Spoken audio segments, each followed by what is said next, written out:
ఎటువంటి నొప్పైనా సర్జరీ లేకుండా Indo British advanced pain clinic. Narayana గారితో చాలా సినిమాలు చేశారు కదా, మామగారు ఒకటి, సూరిగాడు, తర్వాత నాన్నగారు ఒకటి చేశాను. అలా చాలా చేశాను, ఆయనతో మూవీస్ చాలా చేశారు కదా. చేశాను. కొంతమంది ఆయనతో వర్క్ చేశారు డైరెక్షన్ లో, బట్ మీరు ఆయనతో ఆన్ స్క్రీన్ షేర్ చేసుకున్నాను. డైరెక్షన్ లో కూడా చేశాను. సూరిగాడు ఆయన డైరెక్టర్ అన్నమాట కదా, అలా చేశాను. అందరూ వర్క్ నేర్చుకోవడం చాలా ఉంటుంది, అంటే స్పాంటినిటీ ఉంటుంది. అప్పటికప్పుడు స్టార్ట్ కెమెరా అన్నిన తర్వాత ఏమన్నా గో లెఫ్ట్ అంటారు, ఏదో చెప్తారు, మనం అది వినుకొని ఆ ఎక్స్ప్రెషన్తో మనం వెళ్ళాలి. సో అది ఆ స్పాంటినిటీ అప్పటికప్పుడు ఆలోచించి అప్పటికప్పుడు సీన్ రాసి మనకు ఎమోషన్ సీన్స్ చాలా బాగా చెప్తారు. అది ఆయన దగ్గర బాగా నేర్చుకున్నాను అలాంటి విషయాలు. ఈ విషయంలో చెప్పాలంటే నేను రాఘవేంద్ర గారి గురించి చెప్పకుండా ఉండలేను. ఆయన అయితే నాకు ఒకటి యాక్చువల్లీ వచ్చి ఫస్ట్ మంజునాథ చేశాను కదా, ఆ మంజునాథ చేసినప్పుడు అది చిన్న బిడ్డ మా గంగాది నువ్వు చేస్తే బాగుంటుంది అని అడిగారు. వన్ డే నా అనుకుంటూనే లేదు చిరంజీవి గారు పక్కన అనగానే సరే ఓకే అనేసి వెళ్ళాను అనమాట. వెళ్ళి ఒక మూమెంట్ ఉంటుందండి, ఒక డ్యాన్స్ మూమెంట్ చేశాను నేను చిరంజీవి గారు. నాకే చాలా ఎక్సైట్మెంట్తో ఉంది. ఆ రోజు నేను వెళ్ళి అడిగాను చిరంజీవి గారు, సార్ మీతో డ్యాన్స్ చేస్తున్నా సార్, నేను దా హ్యాపీనెస్ ఎలా చెప్పాలో నాకు తెలియట్లేదు, మాటలు రావట్లేదు అన్నాను. ఓకే కూల్ అనేసి అన్నారనమాట. వెళ్ళి చేస్తుంటే డ్యాన్స్ చూసి రాఘవేంద్ర గారి దగ్గరికి వచ్చి మీ పేరు సూపర్గా ఉంది, చాలా బాగున్నారు, మీరు ఇన్ని రోజులు మాకు ఎందుకు కనిపించలేదని అడిగారు ఫస్ట్ పాయింట్.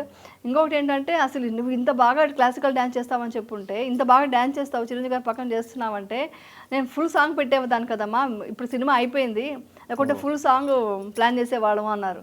అదొక కాంప్లిమెంట్ చాలు జీవితానికి. నేను ఏమంటారు, యాజ్ ఎ హీరోయిన్గా నేను చిరంజీవి గారి పక్కన డ్యాన్స్ చేశాను, ఈ తృప్తి చాలు. నేను ఆయనతో చాలా సినిమాలు చేయలేదని చాలా ఫీల్ అయ్యేదాన్ని అనమాట.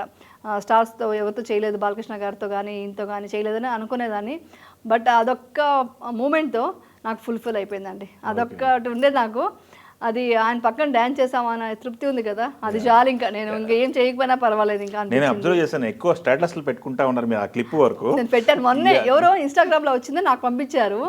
అది చూసి నేను ఎన్నిసార్లు చూసుకున్నాను, ఒక 20 సార్లు చూసుంటాను. చూస్తూ అనిపించి స్టేటస్ లో పెట్టాను.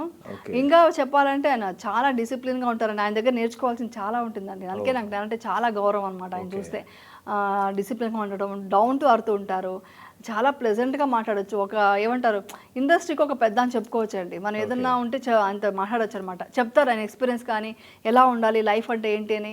ఒక 2-3 సార్లు చెప్తేనే నాకు అంతగా నాకు మైండ్ క్యాచ్ అయింది అనమాట. సో చాలా బాగా చెప్తారు. ఈ మధ్య కలలేదండి, ఒక ప్రోగ్రాంలో ఈటీవీ ప్రోగ్రాంలో కలిశాను. ఆయన దగ్గర 20 ఇయర్స్ ఈటీవీ దీంట్లో ఒక అవార్డు లాంటి షీల్డ్ లాంటిది ఇచ్చారు. అప్పుడు ఆయన చేతి మీద తీసుకున్నాను, అప్పుడు చెప్పాను అనమాట, గుర్తు చేసుకున్నారు. చాలా బాగుంటారు, చాలా ఇష్టం నాకు. ఓకే, నేను అడుగుదాం అనుకున్నాను బట్ మీరు చెప్పేశారు చిరంజీవి గారు అంటే ఎందుకు అంత ఇష్టం అని. చాలా ఇష్టం, అంటే ఎంత మంచిగా మాట్లాడతారంటే అమ్మా ఏమన్నా బాగున్నావా అని మాట్లాడుతూ ఒక ఇంట్లో ఫ్యామిలీ లాగా మాట్లాడతారు. అది నాకు అందుకనే బాగా చాలా ఇదిగా మాట్లాడతారు, మంచిగా ఒక రెస్పెక్ట్ ఇస్తారు లేడీస్ అంటే. సో నాకు చాలా ఇష్టం అండి. మీకు చాలా హార్డ్ వర్కర్ కూడా అండి, చాలా హార్డ్ వర్క్ చేస్తారండి. చాలా ఉంటుంది, నేను విన్నాను. అది నేను వర్క్ చేసింది అప్పటికంటే ముందు అయితే చెన్నైలో షూటింగ్స్ ఉండేది కదా, అక్కడ చాలా వేడి, అప్పుడంతా కేర్వాన్ లేవు, అప్పుడంతా చాలా కష్టపడి హార్డ్ వర్క్ చేసేవాళ్ళని విన్నాను నేను దాని గురించి.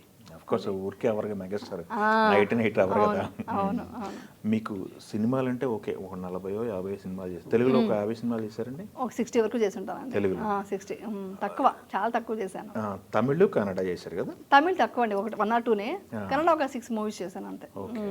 హీరోయిన్ గా చెప్తున్నాను. అదే అంతే. కన్నడలో చేయడం కూడా మళ్ళీ శివరాజ్ కుమార్ గారితో చేసినట్టు. అవునండి, అది కూడా చెప్పాలి. ఆయన కూడా చాలా డౌన్ టు అర్త్ ఉంటారండి. అక్కడ 2 స్టార్స్ వాళ్ళు, రవిచంద్రన్ గారు, శివరాజ్ కుమార్ గారు, వాళ్ళిద్దరితో కూడా స్క్రీన్ షేర్ చేసుకున్నాను. కూడా మంచి ఇదనమాట. వాళ్ళ ఫ్యామిలీలో అయితే బాగా కలిసిపోయాం.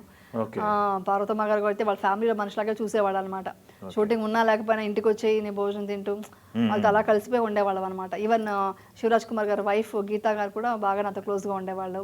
షూటింగ్స్కి వచ్చేవాళ్ళు, బాగా క్లోజ్గా ఉండేవాళ్ళం అనమాట. అందరూ డౌన్ టు అర్త్ అండి. వాళ్ళు ఎక్కడ వాళ్ళు హీరోనే ఉండరు. ఇప్పుడు ఎప్పుడైనా అవుట్డోర్లో షూటింగ్ ఉంటే మిమ్మల్ని చైర్ కూర్చోబెట్టి మీ లేడీస్ కూర్చోండి, వాళ్ళ కింద కూర్చొనేస్తారు. ఫుట్పాత్ లాగా ఏదో ఉంటే దాని మీద కూర్చొనేసి అక్కడే భోజనం చేసేసి అంతా డౌన్ టు అర్త్ ఉండేవాళ్ళు. పునీత్ రాజ్ కుమార్ కూడా అండి. పునీత్ రాజ్ కుమార్ గారు మేము మూవీ చేసేటప్పుడు ఆయన వచ్చేవారు లొకేషన్కి, చాలా క్లోజ్గా మాట్లాడేవాళ్ళం. ఆయన మళ్ళీ ఎప్పుడో నేను సీరియల్ చేసుకుంటూ కన్నడ సీరియల్ చేసినప్పుడు కనిపించి నేను మాట్లాడదామని దగ్గరికి వెళ్ళి హలో అనగానే లేచి నిలబడి నమస్తే బాగున్నారా అనేసి యమున గారు అది ఇది మాట్లాడారనమాట. సో వాళ్ళ ఫ్యామిలీలో బాగా ఇది ఉండేది. అలాగే రవిచంద్ర సార్ కూడా, ఆయన కూడా నేర్చుకోవాల్సిన చాలా ఉంటాయి. సో అది కూడా మంచి ఎక్స్పీరియన్స్ నాకు. ఓకే, ఇంత బాగా మాట్లాడుతున్నారు, ఇంత బాగా ఇమేజ్ ఉంది మీకు. ఎప్పుడు అనిపించలేదా పొలిటికల్ ఏమన్నా అందరు స్టార్స్ వెళ్తున్నారు పొలిటికల్ టర్న్ తీసుకుందాం? లేదండి, నాకు అస్సలు ఇంట్రెస్ట్ లేదండి. అసలు ఫాలో అవరా? అంటే నాకు హార్ష్గా మాట్లాడడం అది ఇష్టం ఉండదు. అంటే ఎప్పుడు ఈవెన్ మూవీస్ చేసేటప్పుడు చాలా ఫన్నీగా ఉండాలి ఇష్టం నాకు.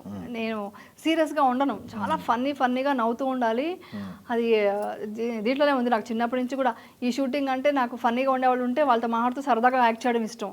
ఏడుపు అంటే కూడా అమ్మ టేక్లో ఏడద్దామమ్మ, ఇప్పుడు ఎందుకు ముందే అనేసి ముందు నుంచి ఎందుకు మూడ్లో ఉండాలి, మీకు ఎందుకు, నేను ఏడవాలి కదా, నేను ఏడుస్తాను అని చెప్పేదాన్ని.